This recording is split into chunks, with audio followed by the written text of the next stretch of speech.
जय जोहार दोस्तों, नमस्कार। स्वागत है आपका हमारे यूट्यूब चैनल आकांक्षा पीएससी कोचिंग जांजगीर में। अभी हम लोग पढ़ रहे हैं भारत की अर्थव्यवस्था, और भारत की अर्थव्यवस्था के अंतर्गत मैं आप लोग को पढ़ा रहा था लास्ट क्लास में कैपिटल मार्केट, मतलब मनी मार्केट और कैपिटल मार्केट, मुद्रा बाजार और पूंजी बाजार। हमने देखा था कि मुद्रा बाजार और पूंजी बाजार क्या है, तो ये ऋण लेने का एक स्थान है जहाँ पर लंबी और कम अवधि के लिए, कम समय के लिए भी और ज़्यादा समय के लिए भी क्या होता है, ऋण लेन देन की प्रक्रिया संपन्न होती है। कम अवधि मीन्स क्या, 365 दिन तक, है ना, तो उसके लिए कौन सा है आपका मुद्रा बाजार है, और 365 दिनों से अधिक के लिए लेना है तब उसके लिए क्या है, पूंजी बाजार है। तो ये सब हमने पढ़ा है लास्ट क्लास में। और कैपिटल मार्केट जब पढ़ रहे थे उसी में हमने देखा था कि कंपनियां या वाणिज्यिक बैंक ये क्या करती है, शेयर जारी करती है, उनको पैसे की आवश्यकता होती है। तो शेयर जो जारी करती है तो वो ऋण से प्राप्त पैसा न करके निवेश के रूप में पैसा प्राप्त करती है। और ये जो पूरा काम होता है शेयर की खरीदी बिक्री का, ये होता है शेयर मार्केट में। तो हमारा टॉपिक है, वैसे देखा जाए तो अभी शेयर मार्केट, शायरिंग हो रहा है, यहाँ मैं लिखा हूँ शेयर मार्केट करके, ठीक है। तो शेयर मार्केट के अंतर्गत अपने को पढ़ना क्या क्या है, पढ़ना है सेबी के बारे में थोड़ा सा, उसके बाद शेयर मार्केट में प्राथमिक और द्वितीयक बाजार होता है इसके बारे में पढ़ेंगे, और साथ में कुछ अवधारणा है इसके बारे में पढ़ेंगे। चलिए, तो शेयर मार्केट की हम बात करते हैं कि होता क्या है। देखिए, जस्ट एग्जांपल समझिए, जैसे कि कोई कंपनी इस्टेब्लिश हुई और वो कंपनी ने काम करना चालू किया, बढ़िया वो काम करने लगी। अब काम करने के दौरान क्या हुई, धीरे धीरे वो ग्रोथ करने लगी और डेवलप हो गई। तो स्टार्टिंग में किसी निवेशक ने अपना पैसा लगाकर उस कंपनी को स्थापना की थी, अपना पैसा लगाया, कंपनी ने क्या किया, ऋण भी लिया, और ऋण लेकर अपना पैसा लगाकर उसने क्या किया, कंपनी की स्थापना किया। अब कंपनी की स्थापना करने के बाद जब वो ग्रोथ कर गई, डेवलप हो गया, अब वो चाहता है कि मैं इस कंपनी को और बढ़ाऊं। किसी कंपनी को, मैं क्या बोल रहा हूँ, किसी कंपनी को और बढ़ाना है, इस कंपनी को और क्या करना है, बढ़ाना है, विकसित करना है। तो बढ़ाने के लिए इसको क्या चाहिए, पैसे चाहिए। इसको क्या चाहिए, पैसा। अब पैसा चाहिए तो पैसा दो चीज़ों से अरेंज कर सकता है, या तो ये क्या कर सकता है, ऋण ले सकता है ना। तो ऋण लेगा किसी को, तो इस ऋण की राशि के ऊपर इसको क्या देना पड़ेगा, ब्याज देना पड़ेगा, ठीक है। दूसरा काम क्या कर सकता है, ये कंपनी अपना शेयर जारी कर सकता है, शेयर जारी कर सकता है। और ये शेयर को जो खरीदेगा, अगर ये शेयर को कोई भी खरीदेगा तो ये खरीदेगा, तो खरीदने के बदले इस शेयर के बदले क्या देगा, पैसा देगा। तो शेयर के माध्यम से इसको क्या मिलेगा, कंपनी को पैसा मिलेगा, और जो शेयर खरीदेगा इसको क्या मिल जाएगा, उसमें हिस्सेदारी मिलेगा। वो कंपनी का क्या बन जाएगा, हिस्सेदारी बन जाएगा। हिस्सेदारी मतलब क्या, सहभागी हो जाएगा। वो जितना शेयर खरीदेगा उतने परसेंट का क्या बन जाएगा, सहभागी बन जाएगा। तो इसी को बोला जा रहा है क्या, ये शेयर जारी करना, फिर शेयर को खरीदना, ये सभी काम कहाँ होता है, ये सभी काम होता है शेयर मार्केट में, ठीक है। तो कंपनी क्या करता है, कोई भी कंपनी है, यहाँ शेयर का काम क्या होता है, तो कंपनी क्या करेगा, शेयर जारी कर देगा। अब शेयर जारी करने के बाद यहाँ पर जो क्या है, खरीदार है, ये खरीद लिया। खरीदार क्या कर लिया, शेयर खरीद लिया। अब खरीदार जो शेयर खरीदा है, इस शेयर को वो चाहेगा तो जब तक उसकी मर्जी होगी रखेगा। अगर उसको लगा कि मैं 100 रुपये में शेयर खरीदा था, आज शेयर की कीमत 150 है, मतलब 50 रुपये फायदा हो रहा है एक शेयर में, तो हो सकता है उस शेयर को बेचने का सोचे, है ना, शेयर को बेचने का सोचे। हमेशा तो अपने पास नहीं रखेगा ना, तो हो सकता है वो शेयर को बेचने का भी सोचे। तो एक क्या हो रहा है, कंपनी के माध्यम से डायरेक्ट खरीदार खरीद रहा है, प्रत्यक्ष रूप से यहाँ कंपनी बेच रहा है। बेचने का अगर देखा जाए, बेचने को अगर देखा जाए, तो पहला तो कंपनी बेच रहा है अपना शेयर, किसको बेचा, खरीदार को। अब हो सकता है कि खरीदार भी इसको बेचे, है ना। खरीदार को लगा कि 100 रुपये में खरीदा था, अभी 200 रुपये कीमत है, 100 रुपये फायदा हो रहा है मेरे को, तो बोलेगा कि भाई मैं अपना शेयर बेच देता हूँ, उसके बदले मेरा पैसा मिल जाएगा। तो यहाँ पर से एक बात समझना, पहला कंपनी ने खरीदा, कंपनी ने बेचा प्रत्यक्ष रूप से, और दूसरा कौन बेच रहा है, खरीदार बेच रहा है। तो जब कंपनी प्रत्यक्ष रूप से बेचती है तो यही कहलाता है प्राइमरी मार्केट। यहां मैं लिखा हूं ना, देखो एक बार,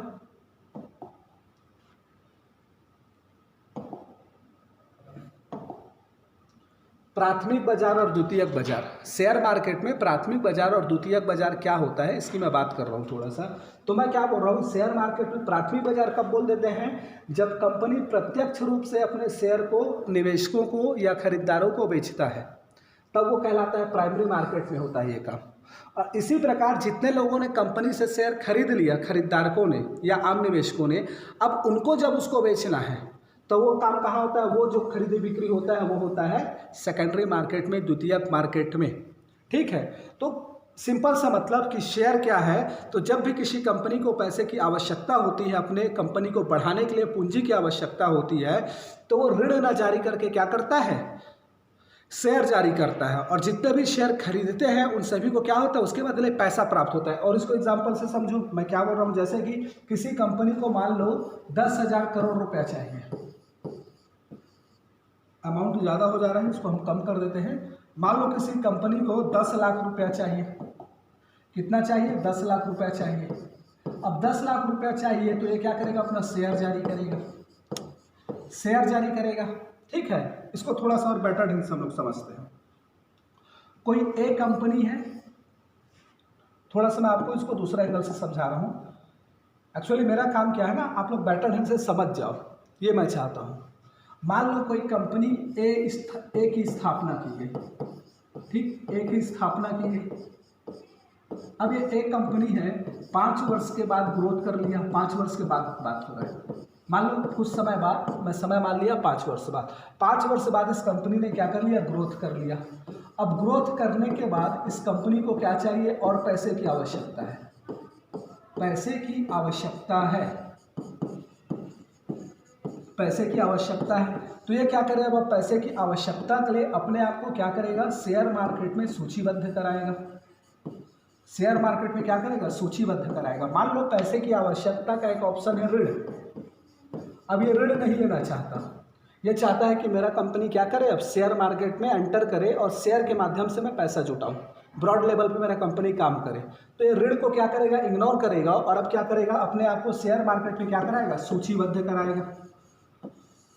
अब शेयर मार्केट में सूचीबद्ध कराएगा, और शेयर मार्केट में सूचीबद्ध करा के पहली बार अपना शेयर जारी करेगा।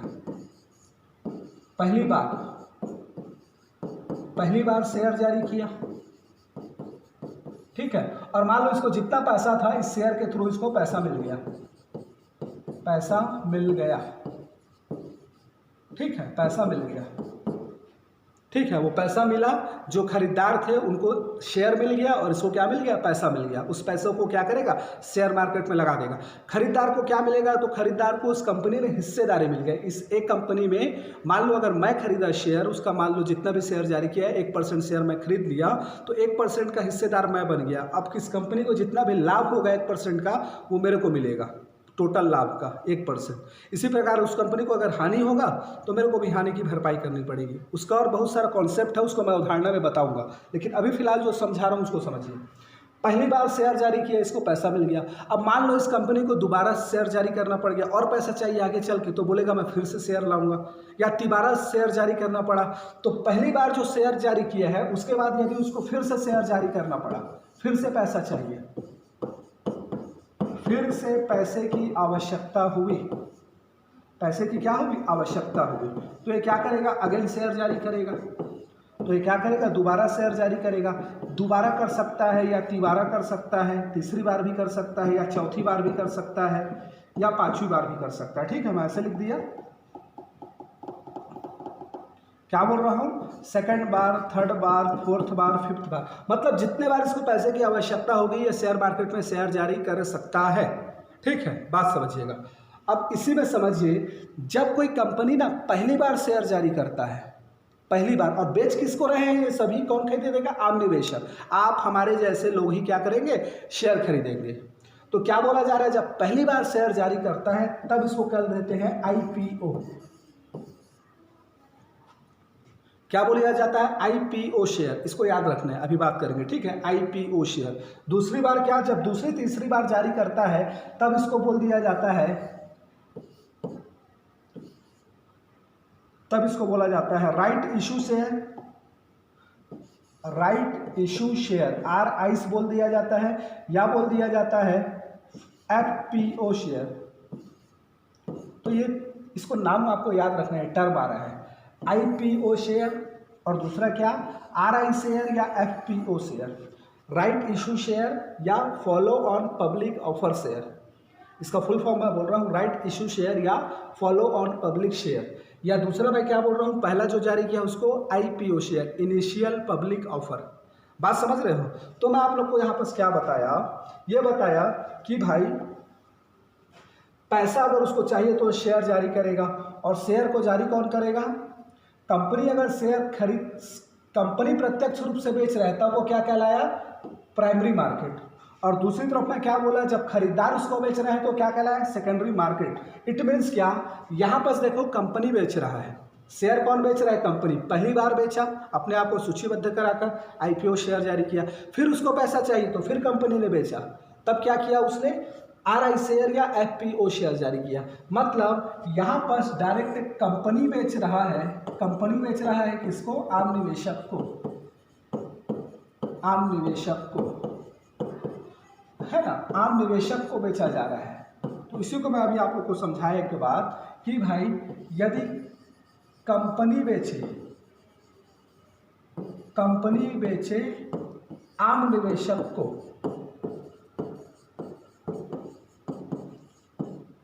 और दूसरा चीज क्या, आम निवेशक बेचे किसी और को, आम निवेशक बेचे किसी और को। बात समझना। मान लो मैं बोल दिया जियो कंपनी है, जियो कंपनी को पैसे की आवश्यकता हुई, उसने आप शेयर जारी करके आम निवेशक को बेचा। अब आम निवेशक अगर शेयर खरीद लिए हैं तो आम निवेशक शेयर मार्केट में पैसा क्यों लगाते हैं? फायदे के नाम से। लॉस भी होता है समय पर फायदा भी होता है। अब यहाँ पास मान लो आम निवेशक को लगा कि मैं भाई 1000 में शेयर खरीदा था, अब उसकी कीमत कितनी हो गई है? 1500 हो गई है। तो हो सकता है अपने शेयर को बेच दे लाभ कमाने के लिए, या इसको ये लगे कि भाई 1000 था, अब इसकी कीमत कम होने वाली है, 800 रुपये होने वाली है, 700 रुपये होने वाली है, तो हानि मत होकर के तो भी बेच देगा। बात समझ रहे हो? तो भी बेच देगा। तो 1500 में बेच दिया, या उसको लगा कि कीमत 800 रुपया होने वाली है तो इसको बेच दिया। अब ये बेच रहा है तो कोई और दूसरा खरीद लेगा, कोई और दूसरा खरीद लेगा। तो कंपनी जब आम निवेशक को बेची है, कंपनी जब आम निवेशक को बेची है तब इसको बोल दिया जाता है प्राइमरी मार्केट। और जब आम निवेशक, ये आम निवेशक अब अपने शेयर को बेच रहे हैं किसी और निवेशक को, किसी अन्य आम निवेशक को, तब ये कहलाता है क्या? Secondary market. इस चीज़ को पहले आप क्लियर करो कि शेयर मार्केट में दो प्रकार के मार्केट होते हैं, पहला होता है प्राइमरी मार्केट और दूसरा होता है secondary market. Primary market means क्या? जब कंपनी प्रत्यक्ष रूप से शेयर आम निवेशकों को बेचती है, और द्वितीयक मार्केट क्या? जब आम निवेशक अपने शेयर की खरीदी बिक्री दूसरे के साथ करते हैं, वहाँ पर कंपनी नहीं रहती सेकेंडरी मार्केट में। इसी चीज़ को अभी अपने को पढ़ना है। चलिए मैं आगे बढ़ता हूँ। अब फाइनली हम लोग स्टेप बाय स्टेप आते हैं सब।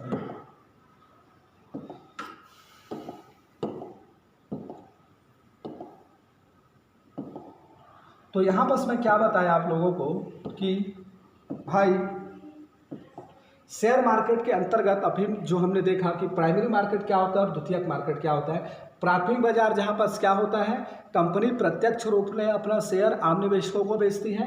द्वितीयक मार्केट कहाँ? जब आम निवेशक शेयर खरीद लेते हैं तो आम निवेशकों के मध्य शेयरों की खरीदी बिक्री जो होती है वो द्वितीयक मार्केट में होती है। इसी को स्टॉक एक्सचेंज बोलते हैं, अभी पढ़ेंगे स्टॉक एक्सचेंज वगैरह।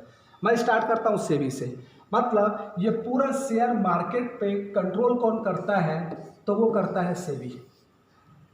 ये शेयर मार्केट भारत में रन कर रहा है। आप लोग रोज न्यूज़ में सुनते होंगे कि आज शेयर मार्केट इतना अंक चढ़ गया, आज शेयर मार्केट इतना अंक गिर गया। मतलब आप सुनते हो सेंसेक्स और निफ्टी को। आज निफ्टी क्या हुआ, इतना अंक ऊपर चढ़ गया, आज निफ्टी इतना अंक नीचे चढ़ गया। आज क्या हुआ, सेंसेक्स इतना ऊपर चढ़ गया, इतना अंक नीचे गिर गया। उछाल और गिरावट आते रहती है शेयर मार्केट में। तो ये जो पूरा शेयर मार्केट संचालित होता है ना, इसका जो नोडल एजेंसी है, नोडल बॉडी है, वो कौन है? सेबी। ये इसको कंट्रोल करता है पूरा। इसलिए मैं कैपिटल मार्केट में बोला हूँ कि आंशिक रूप से इस पर नियंत्रण किसका होता है? आरबीआई का। क्यों? क्योंकि कैपिटल मार्केट में जब ऋण का काम हो रहा है तब आरबीआई है, लेकिन जहाँ शेयर की खरीदी बिक्री आती है तो वो कहलाता है शेयर मार्केट, और उस पर कंट्रोल होता है किसका? सेबी का। तो हम लोग सेबी से स्टार्ट करते हैं पहले। तो मैं क्या बोला? सेबी। सेबी के बारे में सबसे पहले जान लो थोड़ा सा। इसका फुल फॉर्म होता है, लिख लीजिएगा आप लोग, मैं लिख नहीं रहा हूँ, security exchange board of India. Security exchange board of India, ठीक है, security exchange board of India, ठीक है। तो security exchange board of India, याद रखिएगा, इसकी स्थापना, ठीक है जी। अब थोड़ा सा इसको याद रखिए, इसकी स्थापना 1988 में की गई थी। 1988 में मंत्रिपरिषद के द्वारा एक आदेश पारित करके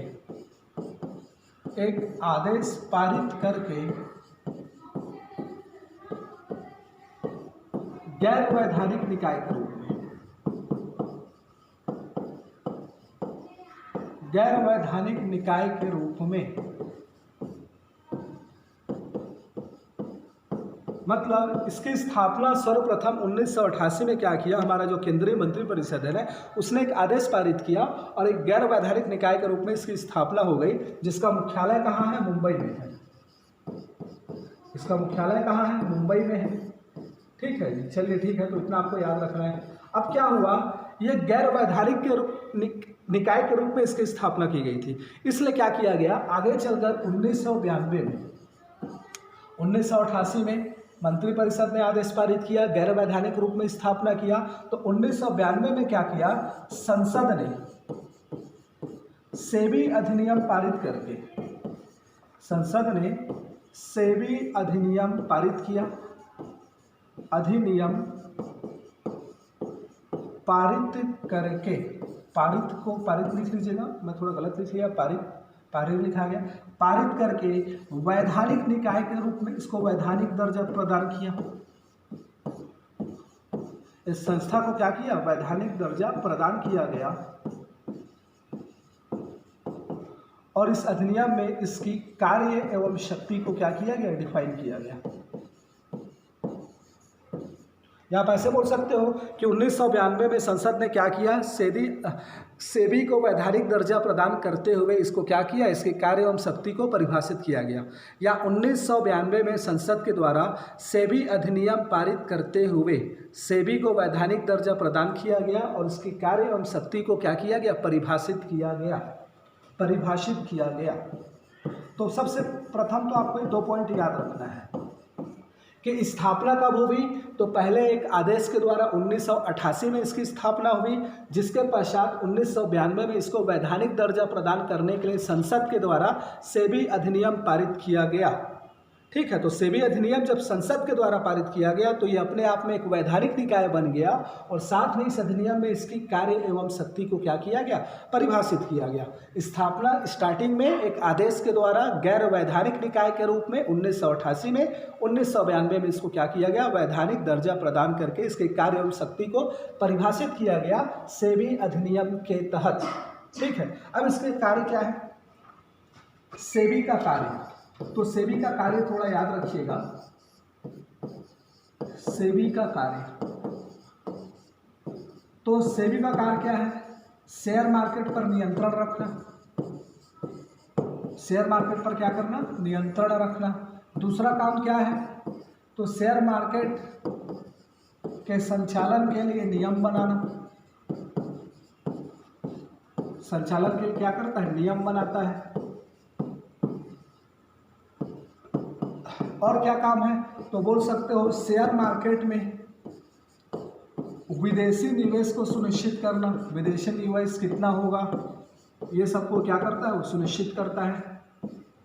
विदेशी निवेश को क्या करना, सुनिश्चित करना, सुनिश्चित करना बोला जा रहा है। या फिर क्या बोला जा रहा है, अंत में क्या, एक और पॉइंट बोल सकते हैं, वो क्या, कि शेयर मार्केट को, आम निवेशकों को, शेयर मार्केट में आम निवेशकों को धोखाधड़ी से बचाना, शेयर मार्केट में आम निवेशकों को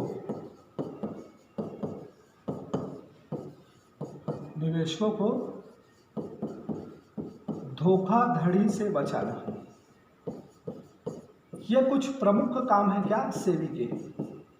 तो सेबी का काम क्या है, शेयर मार्केट पर नियंत्रण किसका होता है, सेबी का नियंत्रण होता है, उसी के कंट्रोल में पूरा कार्य करता है। उसके संचालन के लिए सेबी क्या करता है, नियम बनाता है, कितना फॉरेन इन्वेस्टमेंट आएगा ये सबको देख रेख करता है, निगरानी करता है, सुनिश्चित करता है कितना विदेशी निवेश आ रहा है। और जितने लोगों ने भी शेयर मार्केट में शेयर की खरीदी बिक्री कर रहे हैं, पैसा लगा रहे हैं, जितने लोग उसमें सहभागी हैं, उन सभी के साथ कोई धोखाधड़ी ना हो, इस चीज़ की भी क्या करता है, निगरानी करता है अच्छे से। आगे देखेंगे हम शेयर मार्केट में धोखाधड़ी भी बहुत होता है, वो कॉन्सेप्चुअल पार्ट में मैं पूरा बताऊंगा वो सब, ठीक है। चलिए, तो हमने क्या देखा फिलहाल, अभी हमने देखा क्या, सबसे पहले देखा सेबी।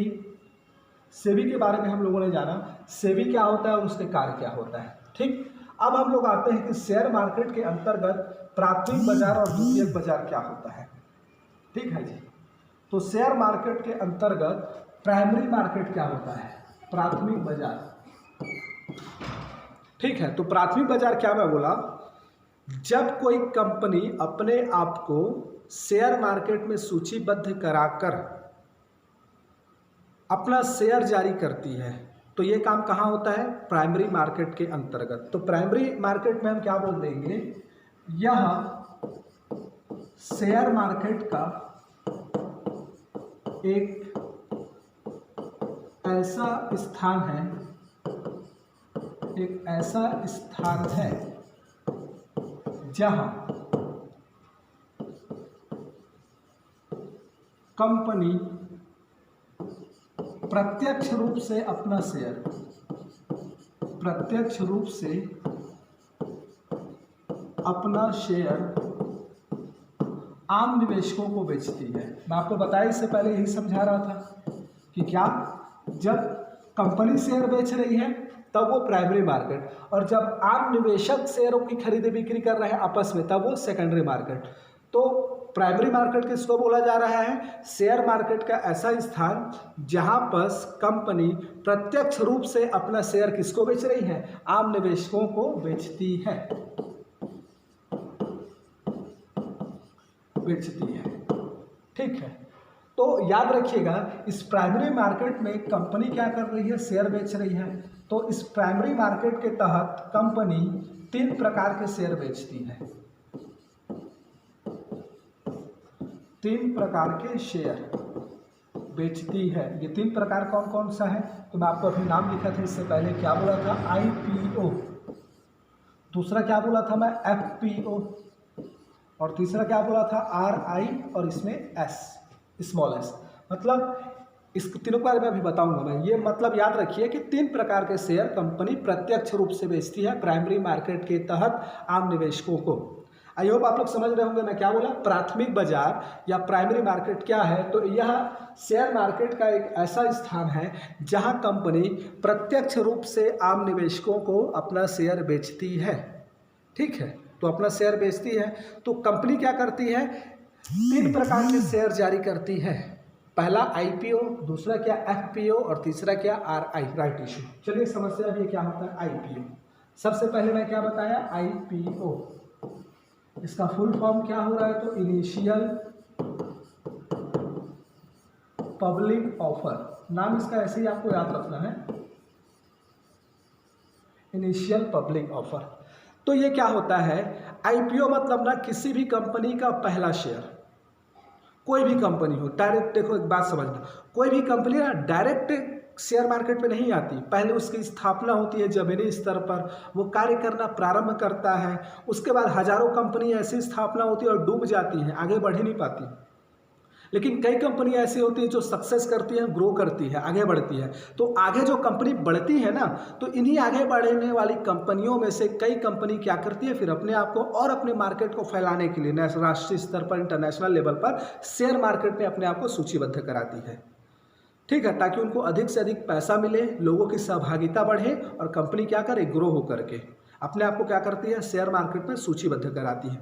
तो जब कोई कंपनी पहली बार अपने आप को शेयर मार्केट में सूचीबद्ध कराकर प्रथम बार अपना शेयर जारी करती है, तो वह शेयर IPO के रूप में होता है, प्रथम बार, याद रखिएगा। तो मैं क्या बोल रहा हूं,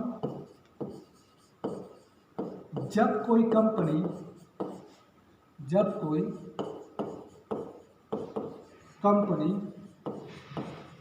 अपने आप को शेयर मार्केट में सूचीबद्ध कर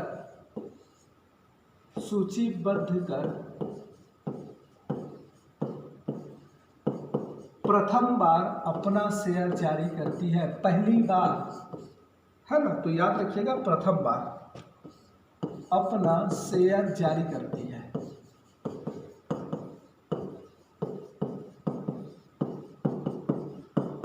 तो यह शेयर आईपीओ कहलाता है। समझ में आया बात? आईपीओ क्या है? मीन्स फर्स्ट टाइम अगर कोई कंपनी शेयर जारी कर रही है, कोई भी कंपनी हो, चाहे वो प्रथम बार जब शेयर जारी करती है तो उसी को बोला जाता है आईपीओ। याद रखिएगा, है ना। बहुत सारा आईपीओ भी जारी हो रहा है विभिन्न कंपनियों का। तो आईपीओ मीन्स क्या? प्रथम बार जब कोई कंपनी अपने आप को सूचीबद्ध करा रही है शेयर में, और उसके बाद जो अपना शेयर जारी कर रही है पहली बार पैसा इकट्ठा करने के लिए, लेने के लिए आम निवेशकों से, लोगों से, तब वो क्या कहलाता है? आईपीओ। ठीक। अब याद रखिएगा, ये जो प्रथम बार शेयर जारी कर रही है कंपनी, तो कोई भी कंपनी आ रही है और अपना शेयर वो जारी कर रही है, तो ये जो प्रक्रिया है शेयर जारी करने की, तो कंपनी के द्वारा शेयर जारी करने के इस प्रक्रिया में, मैं क्या बोल रहा हूँ, कंपनी के द्वारा प्रथम बार शेयर जारी करने की इस प्रक्रिया में, शेयर जारी करने की इस प्रक्रिया में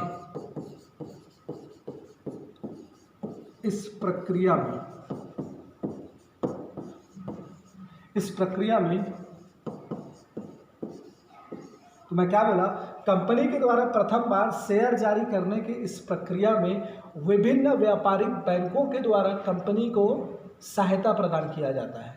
ठीक है। विभिन्न मर्चेंट बैंक जो होते हैं, इस प्रक्रिया में विभिन्न व्यापारिक बैंकों, मर्चेंट बैंक इसको बोला जाता है इंग्लिश में, व्यापारिक बैंकों के द्वारा क्या किया जाता है?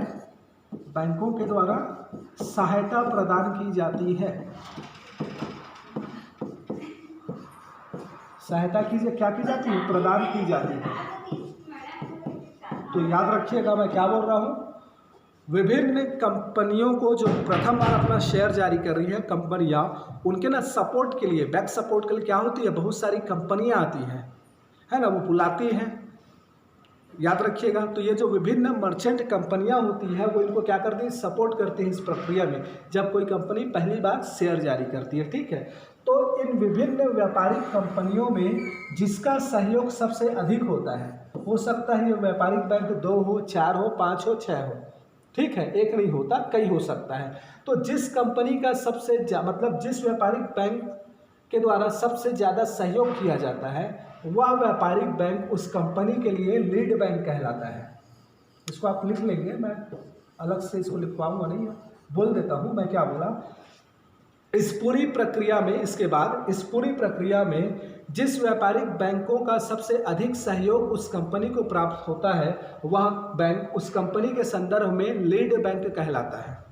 मतलब जिसका सहयोग सबसे ज़्यादा प्राप्त हो रहा है वह क्या कहलाता है उस कंपनी के संदर्भ में? Lead bank. अब इस लीड बैंक का काम क्या होता है?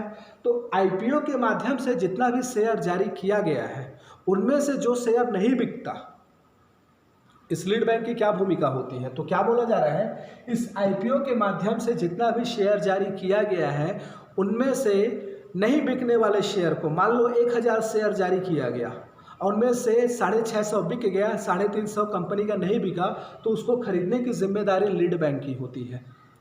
याद रखिएगा मैं क्या बोल रहा हूँ। लीड बैंक क्या होता है? तो मैं क्या बोला, जब कोई कंपनी प्रथम बार शेयर जारी करती है आईपीओ के रूप में, तो शेयर जारी करने की इस प्रक्रिया में कंपनी को विभिन्न मर्चेंट बैंकों की क्या मिलती है? सहायता मिलती है। ठीक। तो इन सहायता में जो विभिन्न बैंक हैं, इनमें से जिस बैंक का सहायता सबसे अधिक प्राप्त होता है, वह बैंक उस कंपनी के संदर्भ में क्या कहलाता है? Lead bank. ठीक है। अब इस लीड बैंक की क्या भूमिका होती है, क्या काम होता है? तो आईपीओ के द्वारा बेचे गए, मतलब जब कंपनी के द्वारा आईपीओ के रूप में शेयर बेचा जाता है, तो ऐसा शेयर जो आईपीओ के रूप में नहीं बिकता कंपनी का, उस शेयर को खरीदने की जिम्मेदारी किसकी होती है? लीड बैंक की होती है। याद रखिएगा, ये बैंक सपोर्ट में खड़ा रहता है। ठीक है। आप जारी करिए, जितना बिक गया ठीक है, नहीं बिका उसको हम खरीदेंगे, हम लेंगे उस शेयर को। ऐसा करके क्या करती है, लीड बैंक काम करती है विभिन्न कंपनीज के लिए जब वो आईपीओ के रूप में शेयर जारी करता है। तो आपको थोड़ा सा आईपीओ के बारे में जानना है, इतना कुछ। तो आईपीओ के बारे में क्या बोल दिया, आईपीओ के बारे में क्या बताया, जब कोई कंपनी प्रथम बार शेयर जारी करती है, बस इतना याद रखिए। तो शेयर जारी करने के लिए पहले सूचीबद्ध कराएगी, अपने आप को रजिस्टर्ड कराएगी, ठीक है भाई, रजिस्टर्ड करा लिया। उसके बाद इसने क्या किया, अपना शेयर जारी किया, तो किस रूप में, आईपीओ के रूप में, प्रथम बार। अब प्रथम बार शेयर जारी कर रही है तो इसको सपोर्ट करने के लिए विभिन्न मर्चेंट बैंक होते हैं। इनमें से सबसे ज़्यादा जो सपोर्ट करता है वो उस कंपनी के लिए क्या कहलाता है, लीड बैंक। और इसका काम क्या होता है, आईपीओ के रूप में जो शेयर नहीं बिकते उसको खरीदने की जिम्मेदारी किसकी होती है, इस लीड बैंक की होती है। बस इतना आपको जानना है आईपीओ को लेकर, ठीक। अब याद रखिएगा, इसमें मैं फैक्ट बता रहा हूँ कि आईपीओ के रूप में सबसे ज़्यादा पैसा किसने इकट्ठा किया है, आईपीओ के रूप में। मतलब जब आईपीओ के रूप में शेयर जारी किया गया तो सबसे अधिक शेयर किसका बिका है, या सबसे अधिक पैसा किसने क्या किया है, किसने क्या किया है, एक मिनट ना, जस्ट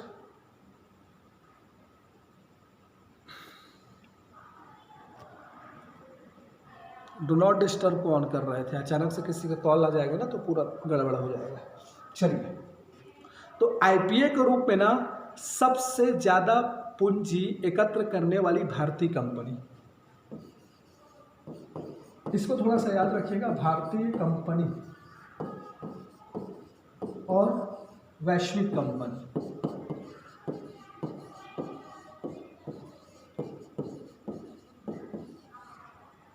आईपीओ के रूप में सबसे ज्यादा पैसा एकत्र करने वाली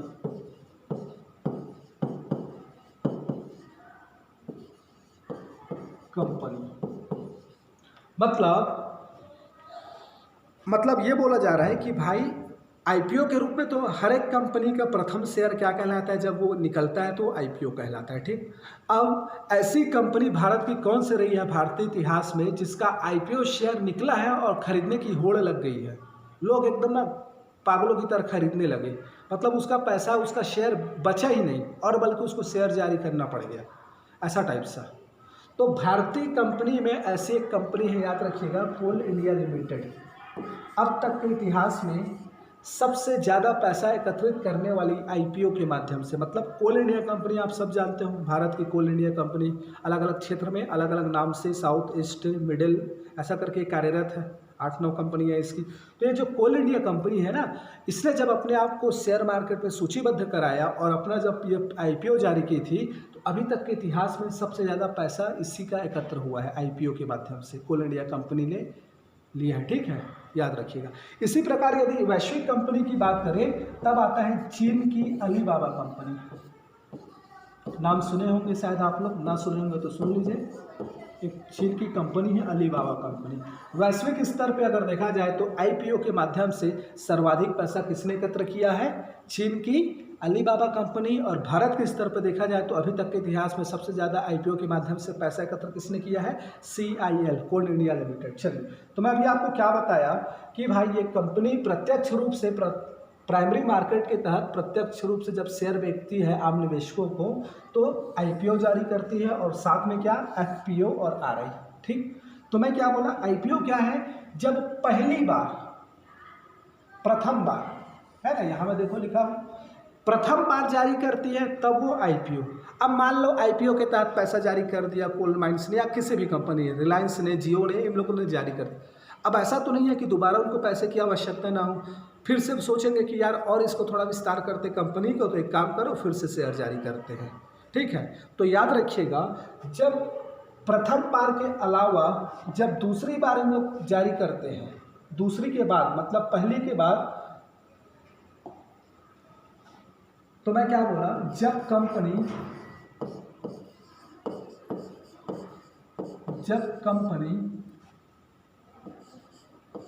प्रथम के अलावा, या ऐसा बोल सकते हैं हम आईपीओ के अलावा, है ना, प्रथम के अलावा, पहली बार के अलावा भी बोल सकते हैं, या इसी को मैं लिख सकता हूं आईपीओ के अलावा। आईपीओ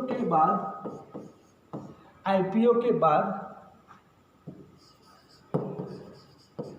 पूंजी एकत्र करने के लिए शेयर जारी करती है। पूंजी एकत्र करने के लिए शेयर जारी करती है। पूंजी एकत्र करने के लिए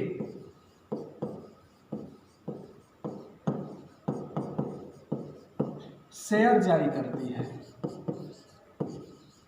तो याद रखिएगा सिंपल सी बात, आईपीओ के अलावा जब शेयर जारी करती ना, चाहे वो द्वितीय बार हो, तृतीय बार हो, चतुर्थ बार हो, पांचवी बार हो, छठवीं बार हो, जब भी हो, उसके बाद जब पहली बार शेयर जारी करेगा तब वो आईपीओ कहलाएगा। उसके बाद जब जारी करती है तब वो कहलाता है क्या, एफपीओ और राइट इश्यू। तब वो किस रूप में जारी करती है, एफपीओ के रूप में, और दूसरा क्या, आरआई के रूप में। तो एफपीओ को क्या बोला जा रहा है, follow on public offer, follow on public P U B L I C, ठीक है, follow on public offer, public offer, और इसको क्या बोल दिया जाता है, राइट इश्यू, राइट इश्यू। तो याद रखिएगा, जब कंपनी द्वितीय बार या उसके बाद प्रथम बार के अलावा पैसा एकत्र करने के लिए अपना शेयर जारी करती है, तब कंपनी या तो एफपीओ के रूप में करेगी या फिर आरआई के रूप में करेगी, राइट इश्यू के रूप में। दोनों में कॉमन कुछ बातें हैं और दोनों में कुछ डिफरेंस है। कॉमन बात ये क्या है कि दोनों को बाजार मूल्य से कम कीमत पर बेचा जाता है। तो याद रखिएगा, कम कीमत पर बेचा जाता है।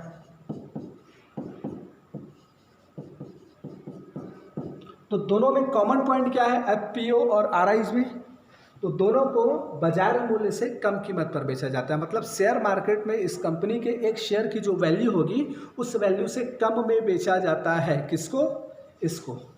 दूसरी तरफ मैं क्या बता रहा हूं, इसमें डिफरेंस क्या है, डिफरेंस क्या है, तो डिफरेंस बोला जाता है, डिफरेंस ये है कि एफपीओ जो है, एफपीओ को कोई भी आम निवेशक खरीद सकता है, कोई भी आम निवेशक खरीद सकता है, कोई भी आम निवेशक खरीद सकता है, याद रखिएगा।